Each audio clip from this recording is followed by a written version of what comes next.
Hello guys, তো welcome to my channel. তো আজকে আমাদের বাড়িতে সত্যনারায়ণ পুজো।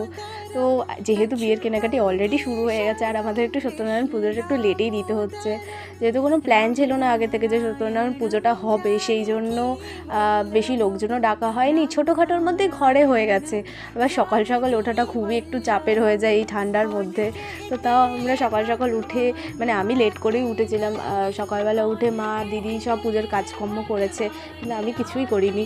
আমি সকাল সকাল উঠে স্নান করে আগেই স্নান টান করে উঠে তারপরেই আমি অঞ্জলি দিতে বসেছিলাম। অঞ্জলি দেওয়ার পর তারপরে যজ্ঞ হয়।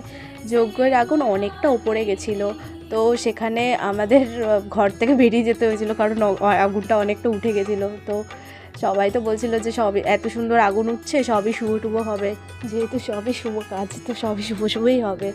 তো আজকের জন্য এইটুকুই, পরে আরও ব্লগ আসতে চলেছে, তো সবাই আমাদের সাথে থেকো। Thank you.